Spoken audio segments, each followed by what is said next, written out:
အမျိုးမျိုးသောမကောင်းမှုတို့ကိုပြုလုပ်ကျူးလွန်သူသည်ဤဘဝမှာပင်မကောင်းမှုကိုပြုလုပ်လိုက်ခြင်းကြောင့်ဖြစ်သောစိတ်ဆင်းရဲခြင်းများလောက်ဖြင့်ပူပန်ဆင်းရဲရ၏တမလွန်ဘဝ၌ကမကောင်းကျိုးကိုခံစားရခြင်းအနေအချင်းဖြစ်သောအလွန်ကြမ်းကြုတ်သော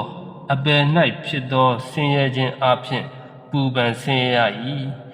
ဤသို့လျှင်အထူးထူးသောမကောင်းမှုကိုပြုတတ်သူသည်ပြစ္ဆုတ်ပံတမလွန်နှစ်တန်သောဘဝတို့၌ပူပန်ဆင်းရဲရ၏မှန်လပေ၏မကောင်းမှုကိုပြုသောသူသည်ကံ့ကြောင့်ဖြစ်သောပူပန်ရခြင်းအပြင်ပူပန်လက်သော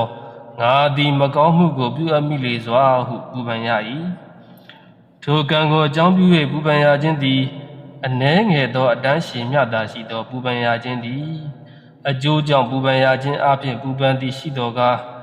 အဘယ်ဒုက္ခတိသို့ရောက်သည်ဖြစ်၍အလွန်ကြမ်းကြုတ်သောပူပန်ရခြင်းအပြင်အလွန်အကဲသာလျှင်ပူပန်ဆင်းရဲရလေ၏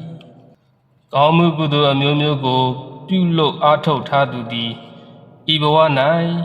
ကောင်းမှုကိုပြုလုပ်လိုက်ခြင်းအနေအချင်းဖြစ်သောနှစ်သက်ခြင်းဖြင့်နှစ်သက်ဝမ်းမြောက်ရ၏တမလွန်ဘဝ၌ကကုသိုလ်ကံကောင်းမှု၏အကျိုးကိုခံစားရခြင်းအနေအချင်းဖြစ်သောနှစ်သက်ခြင်းဖြင့်နှစ်သက်ဝမ်းမြောက်ရ၏ဤသို့လျှင်ကောင်းမှုပြုသူသည်ဤဘဝ၌ပင်ငါသည်ကောင်းမှုကိုပြုအပ်ခဲ့ပြီမကောင်းမှုကိုမပြုအပ်လေစွာတကားဟု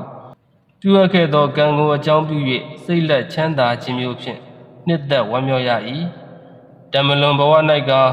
ကောင်းသောဘုံဘဝဌာနသို့ရောက်ရသည်ဖြစ်၍နတ်၌ဖြစ်သောစည်းစိမ်ချမ်းသာအစရှိသည့်တို့ကိုခံစားဆံစားရသည်ဖြစ်၍အတိုင်းထက်အလွန်နှစ်သက်ဝမ်းမြောက်ရလေ၏